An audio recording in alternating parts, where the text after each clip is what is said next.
About to start your recording. Vous êtes tous d'accord que ce soit recordé? Oui, c'est bon. C'est bon. Et donc, j'espère que ça va enregistrer correctement. Ok. Voilà.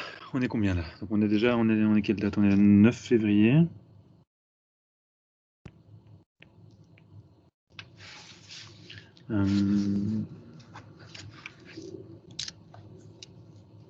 Ça sera mieux. On est le 9 février 2020. On est au cours numéro 2. Et vous êtes combien dans la salle? Vous êtes 28. C'est pas mal. Monsieur, on est passé en 2021. Ah! J'ai un tellement bon souvenir de l'année 2020.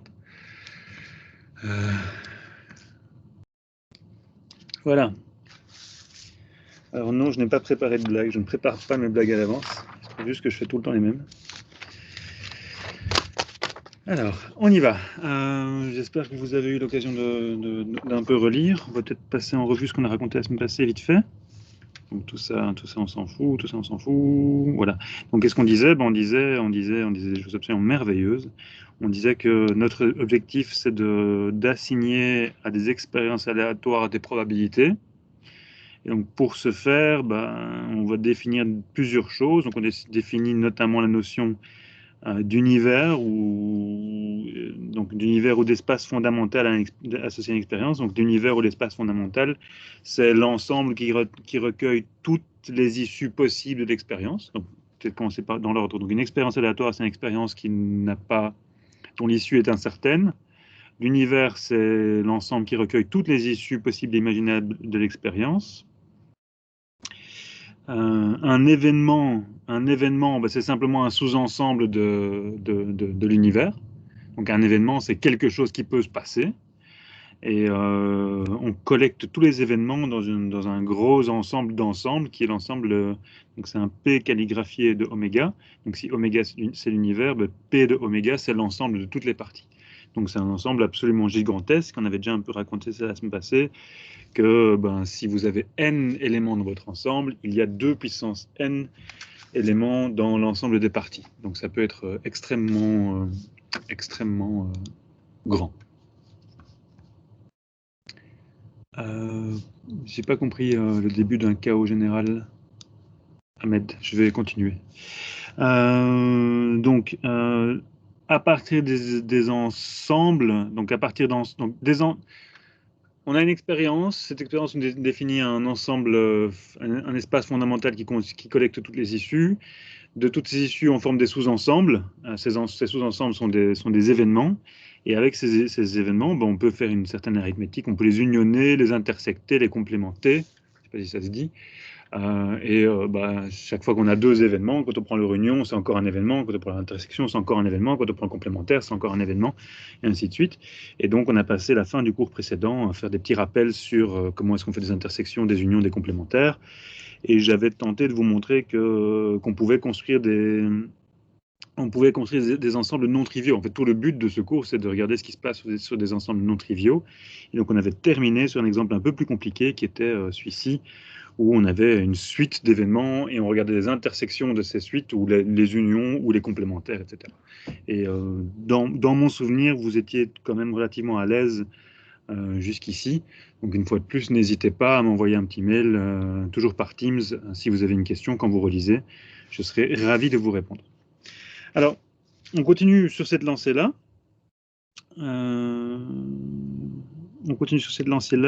Toujours note manuscrite, comme ça vous suivez et ça va pas trop vite. Donc l'arithmétique des opérations ensemblistes, donc les règles de calcul, en fait, des opérations ensemblistes, elles ressemblent très très très fort à l'arithmétique habituelle.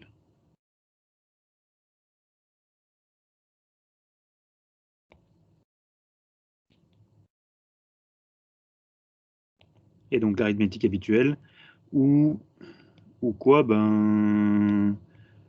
on assigne, donc l'union va jouer le rôle du plus, et l'intersection va jouer le rôle de la multiplication. Je ne sais pas comment on note la multiplication. Je vais mettre une petite fois pour... Allez, non, je vais mettre ça en français parce que sinon, on ne va pas réussir à se relire. Donc, l'union, c'est l'addition. Et l'intersection, c'est la multiplication. Je m'explique. Je m'explique. On a les règles suivantes qui sont très très faciles à voir. On a la commutativité, que vous savez, donc je vais pas passer 3 heures là-dessus. Si vous prenez deux ensembles, leur union, bah, que vous prenez A union B ou B union A, c'est pareil. Que vous prenez A inter B ou B inter A, c'est pareil. Alors, petite question pour vous, comment est-ce que vous montrez que ça est égal à ça? Comment est-ce que physiquement vous y prenez pour montrer l'égalité entre cet ensemble-ci et cet ensemble-là? Vous avez dû voir ça à un moment ou un autre dans votre début de carrière. Comment est-ce qu'on montre des égalités entre ensembles? On peut supposer qu'un élément n'appartient pas à ça, et puis on arrive à une contradiction, non? En général, quand je fais des preuves par l'absurde, c'est que j'ai pas d'idée. Donc oui, ça peut marcher, mais c'est pas mon premier réflexe. Je crois que je suis plutôt d'accord avec Vassili, je sais pas si je vois sa tête à Vassili, qui dit double inclusion. Donc le plus simple, en fait, Mina, le plus simple, c'est de dire, c'est de le faire de manière directe. Donc j'ai dit, je prends quelque chose qui est ici dedans et je montre qu'il est là-dedans. Alors je donc que ça est inclus à ça. Et puis je fais dans l'autre sens, je prends quelque chose qui est ici dedans et je montre qu'il est là-dedans. Et donc j'ai donc que ça est inclus à ça. Et une fois que j'ai montré la double inclusion, j'ai l'égalité. Ça va?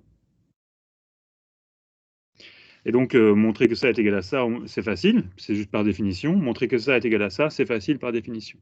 Donc, il n'y a rien à faire, il n'y a pas vraiment de preuve ici. Un autre résultat qui est évident aussi, associativité de rien. Associativité, c'est que si vous prenez A, donc ça c'est comme si vous disiez A plus B est égal à B plus A, A fois B est égal à B fois A. Si vous prenez A en union avec B union C, bah, c'est la même chose que A union B union C. Donc ça on va s'en servir tout le temps, mais c'est tellement évident qu'il n'y a rien à faire. Effectivement, si quelque chose est là-dedans, il est là-dedans, et si quelque chose est là-dedans, il est là-dedans. Je ne sais pas si ça vous paraît évident. Je suppose que oui. Enfin, si c'est pas évident, vous me demandez plutôt après que je vous fasse la démonstration. Et donc de la même manière, A inter B inter C, c'est A inter B inter C. Et alors la dernière règle qui est très pratique, c'est la distributivité. Ce sont des mots compliqués. La distributivité, c'est que A en intersection avec B union C, c'est A inter B. Qu'est-ce que je raconte? Oui, c'est A inter B union A inter C. Je ne sais pas si vous le voyez ça. Vous prenez B union C, puis vous prenez une intersection. Bah, c'est comme si vous prenez d'abord l'intersection de lui avec lui en union avec l'intersection de lui avec lui. Cette règle-ci est peut-être un peu plus compliquée que celle-ci, mais elle se voit très facilement si vous vous souvenez que c'est comme faire fois et c'est comme faire plus. Bah, A fois B plus C, c'est A fois B plus A fois C, comme ici. Et dans l'autre sens, A union B inter C, c'est A union B inter A union C. Petit exercice. Exercice? Oui. Je crois que j'ai pas encore eu d'exercice, donc ça va être exercice 1.1. Est-ce que je soulignais? Je sais plus. J'ai oublié comment je faisais. Je soulignais. Donc exercice 1.1. Attendez, parce que en fait j'ai un peu oublié comment je numérotais chez vous. Ah non, c'était dans l'ordre à chaque fois. Donc 1.10, 1.11, 1.12, 1.13. C'est peut-être plus pratique. Exercice 1.13. Donc pour rappel, on démontre des égalités d'ensemble par double inclusion, c'est-à-dire pour montrer que A égale B, on fait d'abord 1, oméga appartient à A implique oméga appartient à B, et 2, on fait oméga appartient à B implique oméga appartient à A, avec ceci.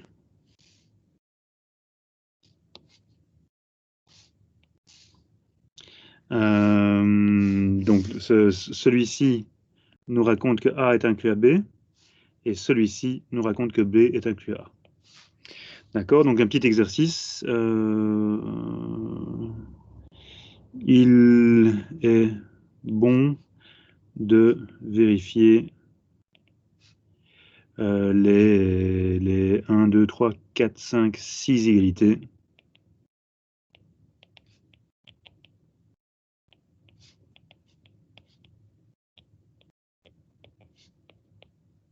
Donc attention, c'est vraiment un exercice.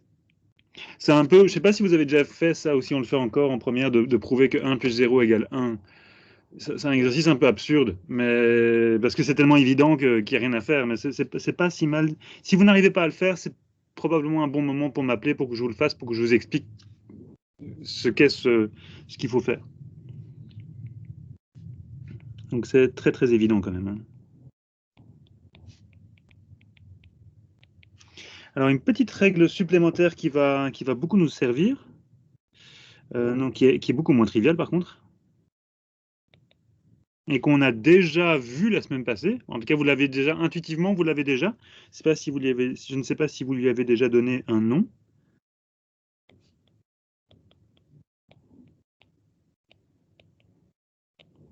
Alors je crois que c'est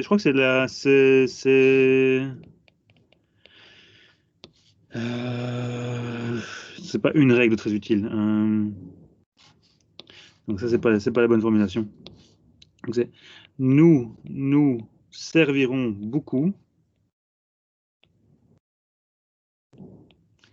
Et je crois que c'est Monsieur De Morgan, donc ça va être les lois de Morgan.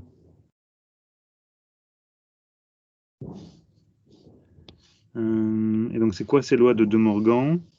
Je vais peut-être d'abord les énoncer dans un cas particulier. Ah oui, je me souviens, je mettais une petite croix, un petit carré à la fin. Donc des lois de De Morgan. Qui disent quoi? Qui disent la chose suivante. Donc, je vais peut-être commencer pour n égale 2. A union B complémentaire. Donc ça, on avait déjà fait la semaine passée. C'est A complémentaire inter B complémentaire. Alors celui-ci est beaucoup moins évident par contre. Pour moi, il y a du travail ici à prouver que ça est effectivement égal à ça. Comment on fait? On dit que si oméga n'est pas dans A union B, c'est qu'il est ni dans A ni dans B. S'il est ni dans A ni dans B, c'est qu'il n'est ni dans A ni dans B. C'est-à-dire qu'il est dans l'intersection des éléments qui sont ni dans A ni dans B. Si oméga n'est ni dans A ni dans B, il ne peut pas être dans A union B. Et donc on a bien la double inclusion. Mais il y a un peu de travail, il y a un peu de réflexion ici. C'est beaucoup moins évident qu'ici. Dans l'autre sens, oui c'est ça, A inter B complémentaire, c'est A complémentaire union B complémentaire. En itérant ceci, en prenant n quelconque, on a que le complémentaire d'une union, c'est l'intersection des complémentaires. Et le complémentaire d'une intersection, c'est l'union. En fait, je n'ai pas besoin de prendre toute cette place-là. Ça peut aller là. Ça peut aller là. C'est l'union des complémentaires. Et même, pour le cas n égale infini, on a bien que l'union des i qui va de 1 à l'infini des ai, c'est l'intersection pour i qui va de 1 à l'infini des ai complémentaires. Et l'intersection pour i qui va de 1 à l'infini des ai complémentaires, c'est l'union pour i qui va de 1 à l'infini des ai complémentaires. Donc je crois que vous avez déjà eu un cours de logique de base, logique élémentaire. Ceci, c'est exactement la même chose que de dire que le contraire d'un et, c'est un ou. Le contraire d'un ou, c'est un et. Ça va? Donc, vous prouverez ces règles aux exercices.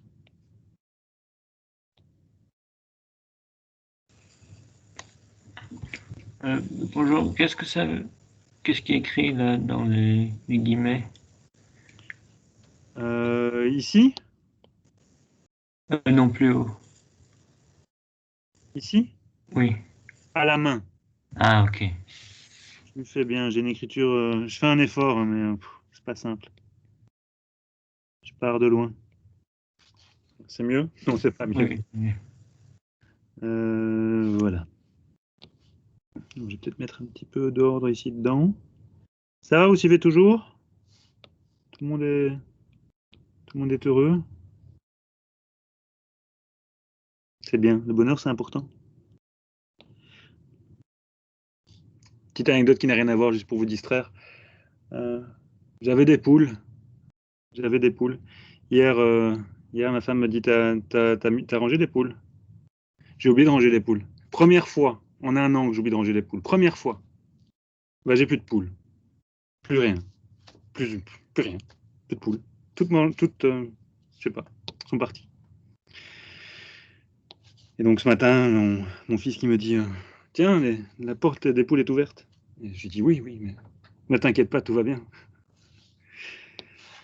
Pauvre chaton. Voilà, plus de poules. C'est triste. Bon, continuons. Ne pensons pas à ces pauvres poules. 3 poules quand même, 3 poules. Donc le renard, il est venu, il a pris la première, il l'a amenée je sais pas où. Puis il est revenu chercher la deuxième. La troisième devait être terrifiée dans son poulailler. Là. Elle attendait la mort. Et la mort est venue. Bon, je reprends. C'était une petite parenthèse pour vous parler de ma vie fascinante. Ça, c'est le gros événement de 2021, c'est la mort de mes poules. Définition 1.14. Ah non, c'est pas comme ça, c'est une petite barre. Vous n'avez pas l'idée, mais en fait, notre métier, il y a beaucoup de voyages. On voyage énormément. C'est la partie la plus chouette de ce métier. Donc là, normalement, la semaine prochaine, je devais aller en Irlande. Et en avril, je devais partir au Canada. Et en juin, je devais aller à New York. Bah non, je vais rester dans mon grenier. Je vais me plaindre beaucoup pendant 3 mois. Bah non, Simone, ça fera pas un bon repas de Noël, ça fera rien du tout. Les poules, il n'y a plus de poules. Bref, ça va se compliquer un tout petit peu maintenant. On va garder ça calme, mais ça va quand même se compliquer un petit peu. Parce que notre but,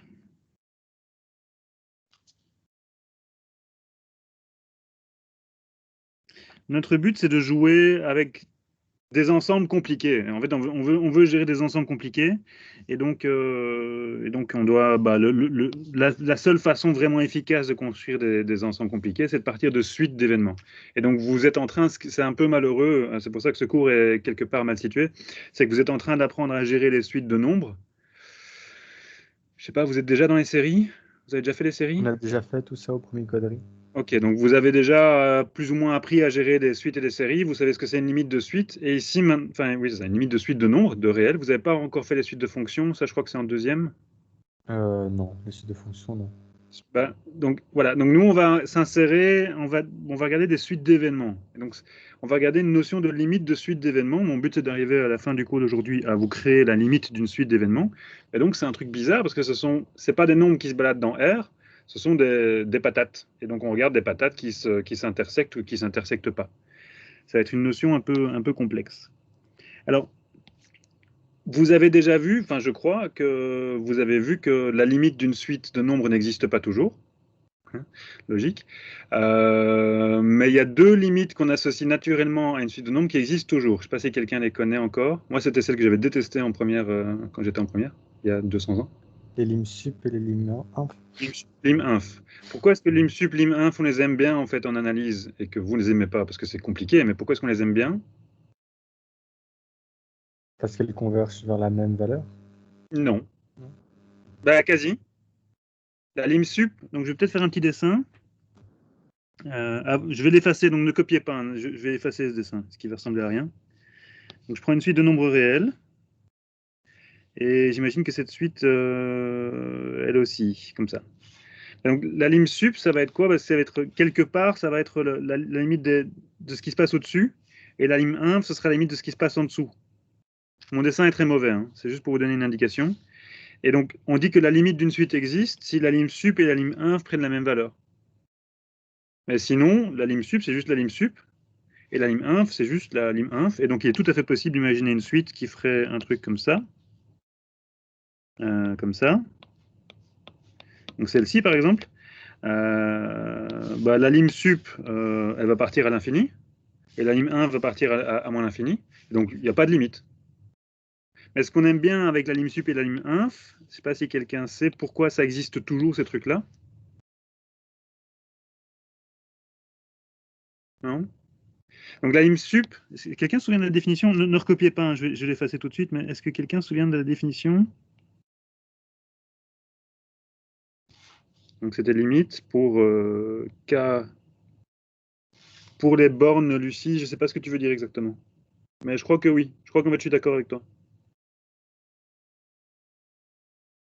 Ben, en fait, ça donne la limite inférieure et donc ça va donner les valeurs entre lesquelles la fonction va tout le temps être.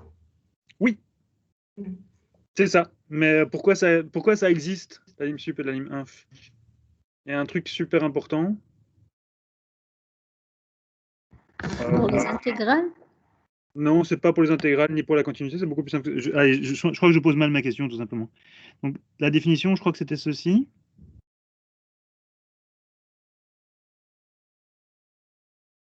Ça vous rappelle des choses? Oui, le suprêmum et l'infimum d'une série ou d'une suite. Pardon, d'une suite. Oui. C'était ceci.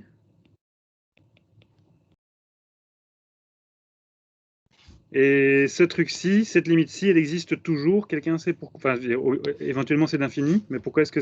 Donc, je ne sais pas si vous voyez ce que je veux dire. Donc, par exemple, si je prends la limite de la suite des moins 1 puissance k, ça vaut moins 1, 1, moins 1, 1, moins 1, 1, moins 1, 1. La limite n'existe pas. Ça n'a pas de sens. On ne peut pas écrire limite de ce machin-là. Par contre, je peux écrire limite sup. La limite sup, ce sera 1. Et je peux écrire limite inf. La limite inf, ce sera moins 1.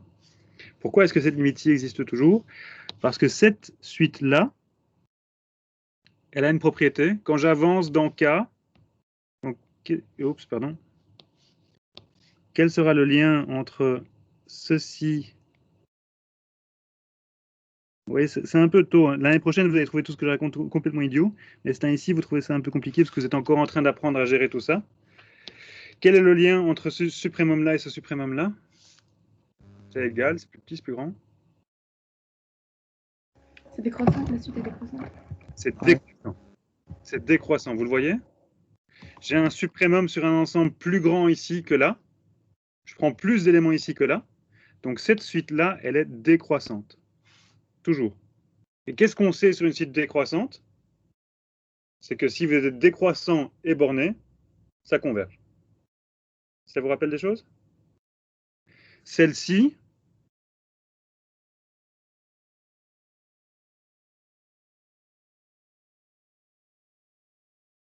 qu'est-ce que vous diriez? Croissante. Croissante. Donc celle-là, elle est croissante et si elle est bornée, ça converge. Donc ce machin-ci, pardon, je fais n'importe quoi. Ce machin-ci, c'est la limite d'une suite croissante. Ah, je recommence. Ce machin-ci, c'est la limite d'une suite, ça ressemble plus à rien. Voilà. Ce truc-là, c'est la limite d'une suite décroissante. Donc au pire, c'est l'infini ou moins l'infini, mais ça existe. Et ce machin-ci, c'est la limite d'une suite croissante. Donc au pire, c'est moins l'infini ou l'infini, mais ça existe. Et donc, quand on prend une suite, si je vous dis soit xk une suite quelconque, ce machin-là, je ne peux pas l'écrire. En général, il n'existe pas. Par contre, celui-ci, je peux l'écrire. Et celui-ci, je peux l'écrire. Donc ça, j'aime bien. Ça, j'aime bien. Ça, j'aime pas. Bien entendu, en tant qu'élève de première, ça, on n'aime pas, ça, on n'aime pas, et ça, on aime bien, parce que ça, c'est relativement simple en termes d'epsilon, etc. Ça, c'est quand même compliqué, et ça, c'est quand même compliqué. Mais l'ennui, c'est qu'en fait, c'est de ça qu'on va avoir besoin pour construire nos limites de suite d'événements. On va avoir besoin d'une notion de limite sup et de limite inf. D'accord? Donc c'est juste une parenthèse. Comme promis, j'efface tout ceci. Il y a des questions là-dessus? Ah pardon, Kylian. Oui, c'est ça. En fait, on construit la. Je sais pas, je vois pas enfin. Ah non, non, c'est parce que je réponds. Allez, parce que Vassili disait que c'était le théorème de comparaison. Et moi, Ouais, je revenais là-dessus en disant que c'était peut-être plus sur les séries pour. Allez, le théorème de comparaison était plus c'est sur quoi les le théorème séries. de comparaison? C'est que si une série converge, elle possède un majorant convergent. Ah oui, on n'est pas exactement là-dedans. On est vraiment on est au mois d'octobre dans votre cours, je crois. Donc on est au tout début. Donc voilà, c'était juste une petite parenthèse pour vous justifier ce qu'on va maintenant s'amuser à faire. Et donc le point de départ pour construire une notion de limite de suite d'événements, bah, c'est la notion de base qui est la suivante. On dit que la suite AN est croissante. Quand est-ce qu'une suite d'événements sera croissante? Qu'est-ce que vous croyez? Bah, si en patate, c'est comme ça, quoi. Si ça grandit. Donc c'est quoi? Bah, si AN est inclus ou égal à AN plus 1, je vais enlever le ou égal, pour tout N. Et on dit que la suite est décroissante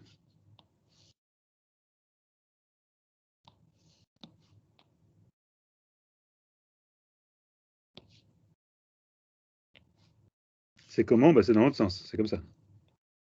C'est-à-dire que ça se rétrécit, et donc c'est ici avec une inclusion dans l'autre sens.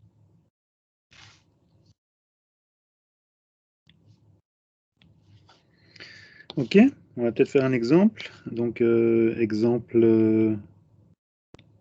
1.15, je reprends l'exemple sur lequel on avait terminé le cours la semaine passée. Donc reprenons l'exemple 1.12.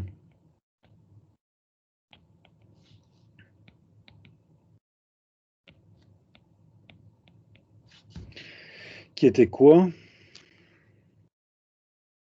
Qui était, on lance une pièce, on lance un dé 10 fois.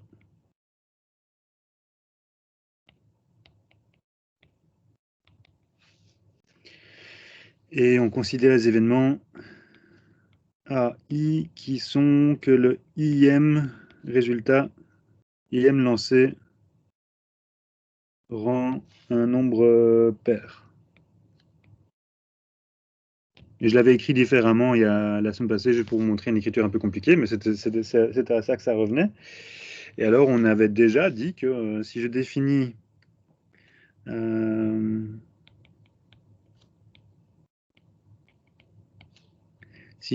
attention, parce que vous m'arrêtez si vous ne comprenez pas, si vous comprenez, j'avance. Donc, la suite d'événements, donc à partir des AI, je construis une nouvelle suite que j'appelle des BJ, et donc je prends l'intersection pour I qui va de 1 à J des AI, et cette suite-là, elle sera, et je vous laisse réfléchir, et je considère la suite des CJ qui est donc l'union pour I qui va de 1 à... Oui, c'est pas mon préféré. L'union des AI.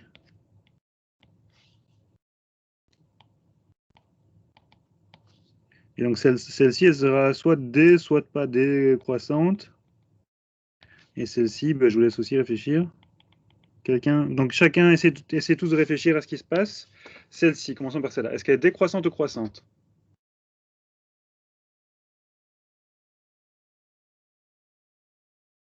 Donc si vous ne voyez pas, vous le faites peut-être... Oui, c'est ça, Yasmine, je suis d'accord avec toi. Est-ce que tout le monde le voit?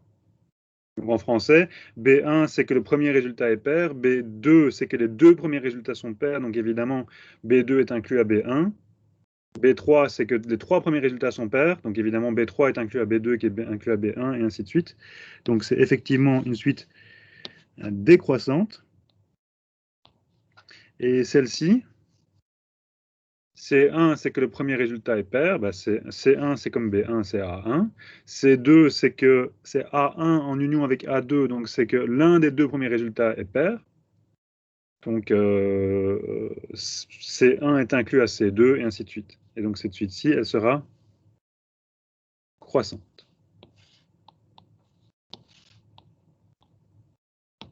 Tout le monde est à l'aise avec ça?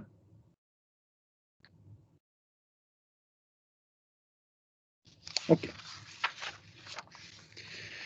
Monsieur, Oui. j'aurais juste une petite question au fait. Lorsque vous notez croissante et décroissante avec les AN et AN plus 1, pourquoi vous mettez inclus et pas plus petit ou égal, par exemple?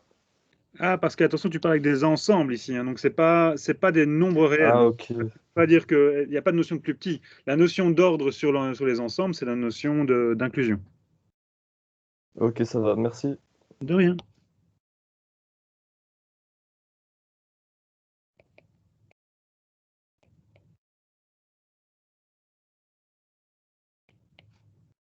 Donc c'est une très bonne remarque. Attention, quand vous écrirez ce genre de choses, typiquement à l'examen, parce que c'est le seul moment où je verrai ce que vous écrivez, faites attention parce que c'est un truc qui, moi, m'agace quand les gens mélangent les signes, ils mélangent les unions, les plus, ils mélangent les plus petits ou égales et les inclusions. Ça indique que vous ne comprenez pas exactement tout ce que vous racontez. Donc il vaut mieux faire attention à utiliser les bonnes notations. Là, on va prendre un autre exemple beaucoup plus compliqué, en tout cas conceptuellement. Exemple 1.16. On lance une pièce infiniment souvent. Donc là, on est dans le monde on est tout d'un coup dans le monde des maths parce que ça n'a pas de, je veux dire, ça ne peut pas avoir lieu physiquement. Donc on imagine une expérience où on lance une pièce infiniment souvent. Quel sera l'espace fondamental associé à ça? Est-ce que quelqu'un sait? Quelles sont les issues possibles d'un lancer infini de pièces? Une issue, c'est d'avoir tout le temps pile. Et une issue, il n'y a pas une issue infinie? Il y a une infinité. Donc, chaque issue, c'est pour ça que conceptuellement, c'est un ensemble très bizarre. Oméga, c'est l'ensemble de toutes les suites de symboles PF.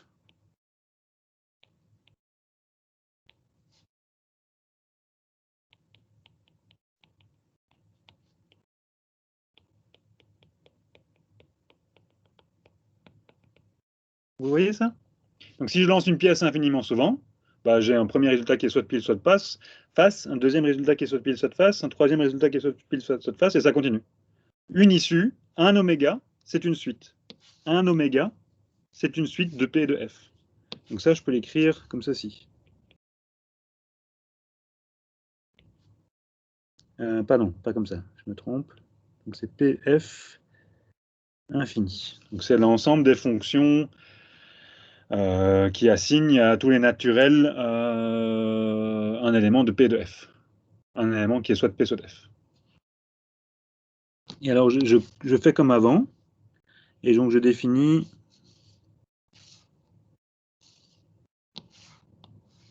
j'ai gagné un petit peu de place.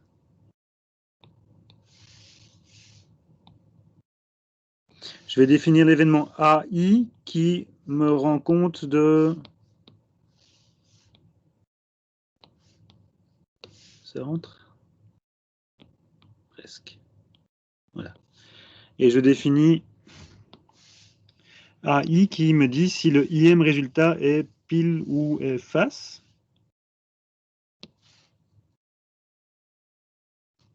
Donc AI, c'est l'ensemble des oméga, qui sont donc de la forme oméga 1, oméga 2, tac, tac, tac, tel que oméga I égale P.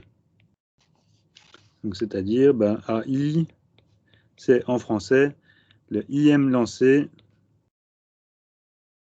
rend pile.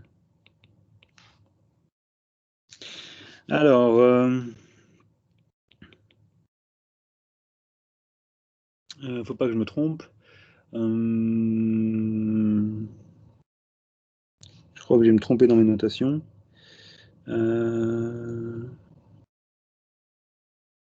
Oui, c'est pas grave.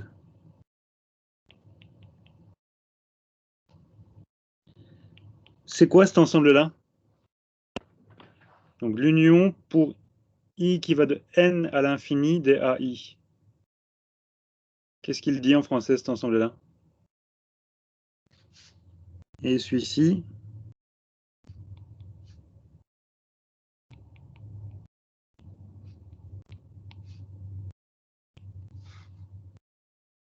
Quelqu'un peut me dire?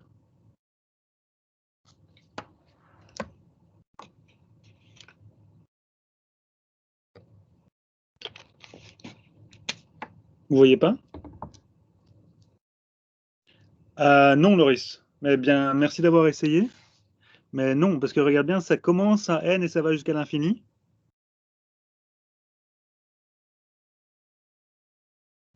C'est le nom de tous les lancers qui donnent pile. Ça n'a pas beaucoup de sens. Donc je suis presque d'accord avec toi, mais c'est pas exactement la phrase me convainc pas. C'est l'union à partir de i égale à n. C'est ça. C'est l'union de n jusqu'à l'infini des AI. Et donc en français, ça donnerait quoi? Donc AI, c'est ce truc-là, c'est que le IM lancé rempile. Alexandre, je crois que je suis d'accord avec toi, il y a au moins un pile après le nème lancé. Vous le voyez ça? Donc il y a au moins un pile. Un pile après le nème. Oh, j'écris mal, pardon. Après le nème lancé. Vous le voyez ça? Oui? Attends, je vois un nom, mais je ne sais pas qui fait nom. Ah, j'ai pas vos noms, c'est nul ça. Quelqu'un fait nom. Donc je recommence. Donc A, ça c'est quoi? C'est prenons B1. Donc n'écrivez pas, je vais effacer tout ceci tout de suite. B1 c'est quoi? C'est A1, union A2, union A3, union tac tac tac. C'est quoi? Bah, c'est qu'il y a au moins. Donc ça veut dire que le premier lancé est pile, ou le deuxième lancé est pile, ou le troisième lancé est pile, etc. C'est qu'il y a au moins un pile quelque part. B2, allez, B17, c'est A17 en union avec A18, en union avec A19, en union avec tout ça. Bah, c'est qu'il y a au moins un pile après le 17e lancé. Bn, c'est l'union qui commence à n, c'est qu'il y a au moins un pile après le nème lancé. Et Cn, qui est l'intersection de tous ces gars-là, qu'est-ce que ce sera en français? Il n'y a que des piles après le énième lancé? Exactement. Le Cn, c'est... Ouais, ta phrase est parfaite. Il n'y a... Par contre, j'écris toujours aussi mal. Il n'y a que des piles après le nème lancé. Et quelqu'un peut me dire si c'est croissant, décroissant, ces gars-là?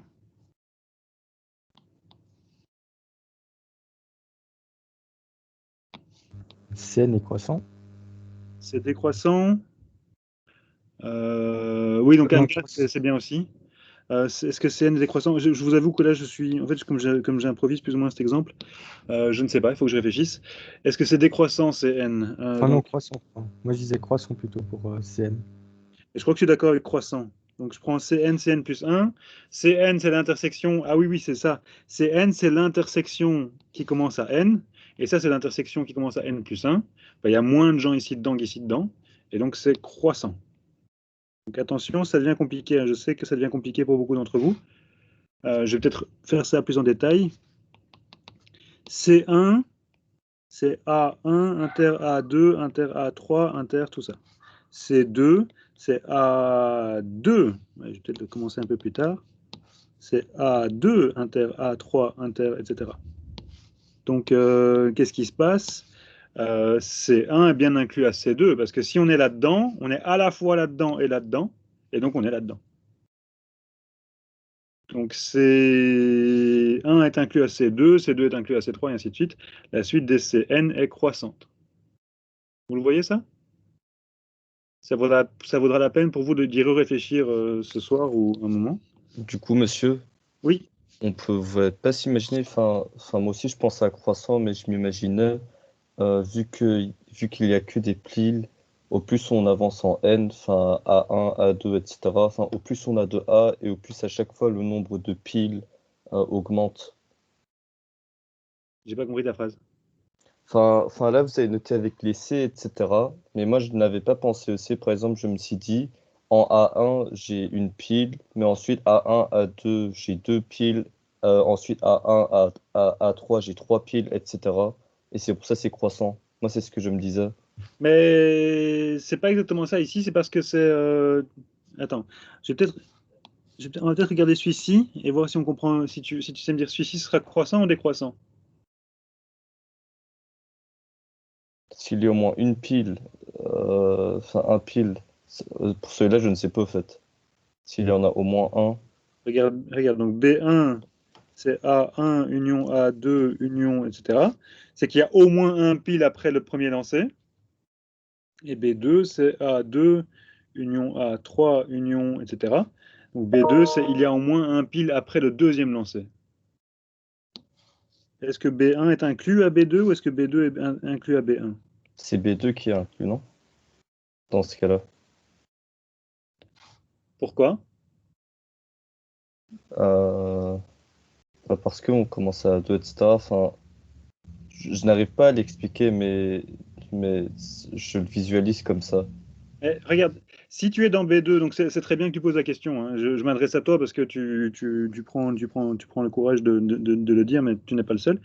Si tu es dans B2, on prend un oméga qui est dans B2. Je prends un oméga qui est ici dedans. Ça veut dire quoi? Ça veut dire que j'ai une suite de lancers dans laquelle, après le deuxième lancer, il y a un pile. Oui? Si Oui, oméga est dans B2, ça veut dire que dans ma suite de lancers, il y a un pile à un moment ou à un autre, après le deuxième. Et s'il y a un pile après le deuxième, c'est d'office, il y a un pile après le premier. Parce que le deuxième, c'est après le premier. ok. Donc si je suis ici dedans, je suis là-dedans. Mais si je suis là-dedans, je suis pas nécessairement ici dedans. Imagine que le premier lancé, c'est pile et que tous les autres s'effacent. Alors à partir du deuxième, il n'y a plus de pile. Ok, je vois. C'est, donc je suis d'accord avec Simone, c'est décroissant. Vous le voyez? Oui, oui, je vois. Merci beaucoup. Ça vaudra la peine d'y réfléchir et en principe, si je traîne pas trop, mais je suis déjà en train de traîner. Ça va, c'est pas trop lent? Je suis trop lent ou ça va? Ok, ça, je vois des noms et je vois. Si je suis trop lent, je suis désolé. Euh, donc, pour ceux qui s'ennuient, exercice de réflexion. C'est quoi, c'est quoi ce truc-là?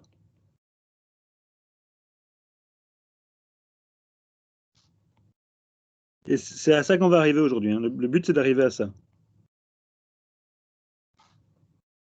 Donc, on prend les BN et maintenant j'ai une suite infinie de BN et je prends une intersection de ces BN. Je sais pas si quelqu'un a déjà une intuition. Si vous je vous donne 2 minutes pour essayer de voir. Quelqu'un a une intuition sur cet ensemble-là? C'est quoi un oméga qui est dans cet ensemble-ci?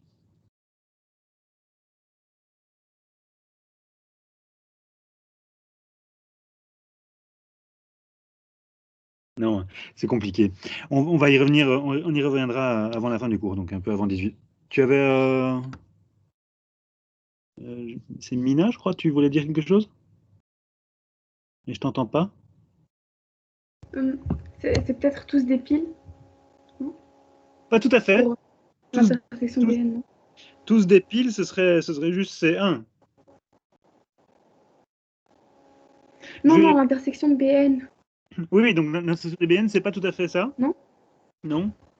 Bah, je vous Ok. l'explique une fois, et puis après, si vous ne comprenez pas, ne vous inquiétez pas, on y reviendra de toute façon, déjà aujourd'hui et encore jeudi. L'intersection des BN, regardons juste celui-ci. C'est B1 en intersection avec B2, en intersection avec B3, en intersection avec B4, en intersection, etc. C'est un oméga qui est là-dedans. Il doit être à la fois là-dedans, et là-dedans, et là-dedans, et là-dedans, et ainsi de suite.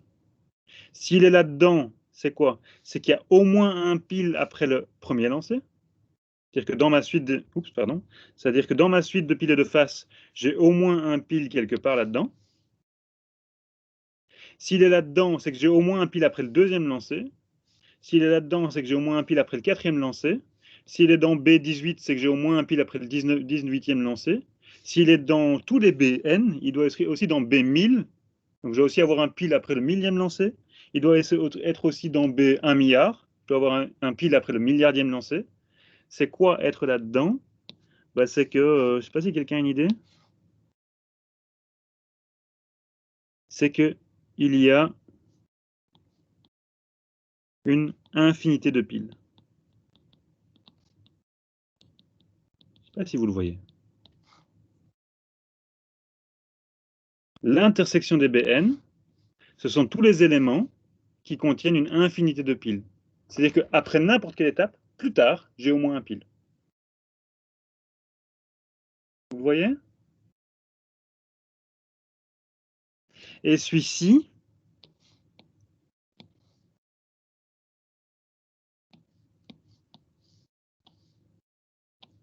vous stressez pas trop, hein. Je fais c'est en quelque sorte un teaser. On va un peu refaire des trucs plus simples maintenant, et puis on y reviendra après.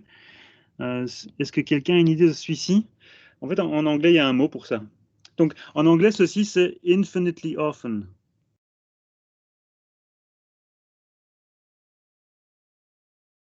Il y a des piles infiniment souvent. Celui-ci, il est très bizarre. C'est donc être dans celui-là, c'est quoi? Bah, c'est être dans l'intersection de... Donc, c'est être soit dans C1, soit dans C2, soit dans C3, soit dans C4, soit dans C5, soit dans C6.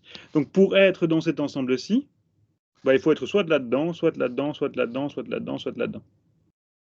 Mais pour être dans celui-ci, il faut que tous les événements après le premier soient pile. Pour être dans celui-ci, il faut que tous les événements après le deuxième soient pile. Pour être dans cette union ici, bah, il faut être dans au moins un de ceux-là. Être dans au moins un de ceux-là, c'est quoi? Bah, c'est que à partir d'un certain moment, c'est que des piles.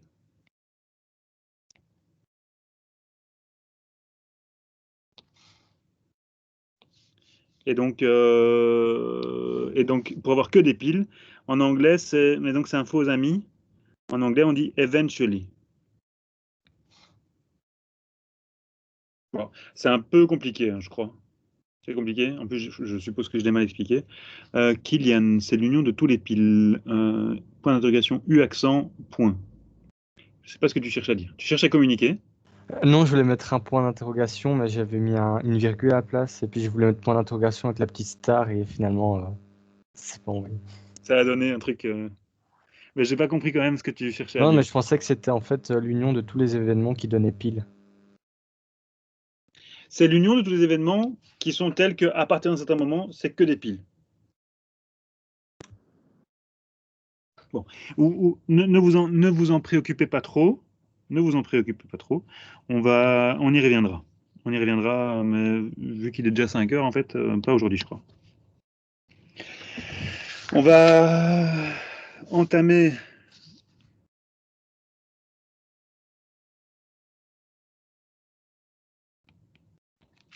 On va entamer une nouvelle section. Alors, comment est-ce que j'ai numéroté mes sections?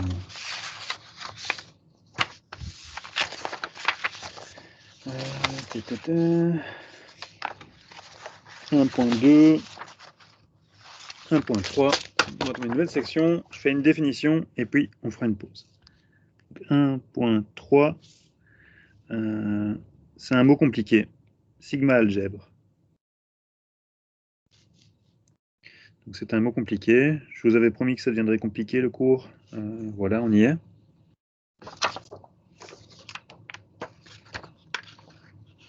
Donc c'est 1.3 sigma algèbre.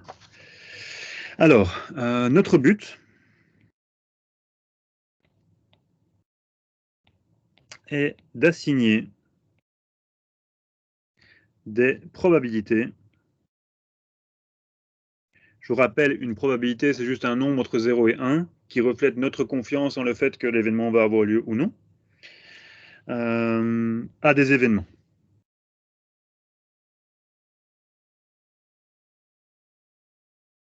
Et on veut quoi? On veut que cette façon d'assigner des nombres à des événements coïncide avec notre intuition. Vous savez déjà, depuis que vous êtes relativement petit, faire des calculs de probabilité intuitifs. Avec des jeux de cartes, il y en a qui sont super forts. Il ne faut pas que la théorie des probabilités contredise l'intuition que vous en avez déjà de manière naturelle. Donc il faut que les deux travaillent ensemble. Donc, pour pouvoir faire ça,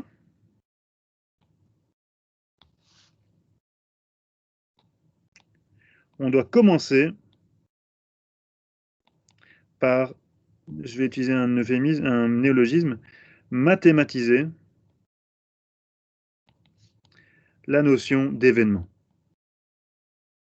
En fait, même pas.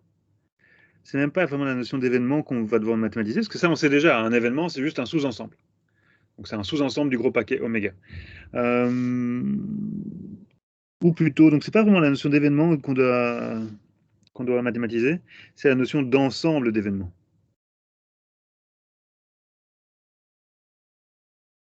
Donc c'est quoi une collection d'événements? Une collection d'événements, c'est une collection de choses qui peuvent se passer et sur lesquelles on va pouvoir faire des maths. Donc si on y allait à l'intuition, avec tous les guillemets, une bonne collection d'événements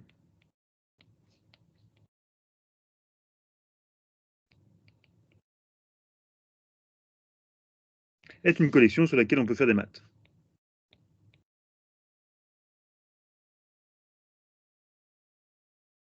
Et c'est quoi faire des maths? Faire des maths,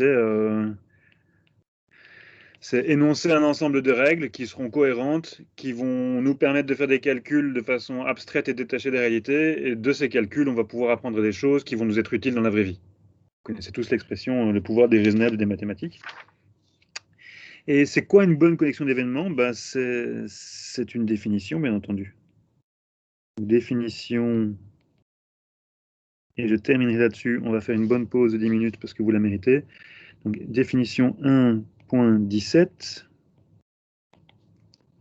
Soit oméga un univers que je suppose non vide. Donc oméga, c'est une collection de trucs. Ça met des courbes, des points, des livres, des gens, des opinions, etc. Un système ou une collection, donc je vais appeler ça un système, c'est-à-dire une collection. Et je vais prendre, cette notation va revenir tout le temps, elle va revenir tout le temps chez moi et tout le temps partout. C'est un A calligraphié. Donc attention, notation, ça a de l'importance. Donc c'est pas A qui appartient aux parties de oméga, c'est A qui est inclus aux parties de oméga. Donc vous avez toutes les parties de oméga, c'est tous les sous-ensembles possibles et imaginables, et vous en prenez certains. Vous prenez certains sous-ensembles, et on dit qu'un système A sur P de oméga est une algèbre sur oméga, une algèbre, si trois choses se passent. Premièrement, oméga appartient à A. Deuxièmement, l'algèbre est stable par complémentarité. Et troisièmement, l'algèbre est stable par union finie.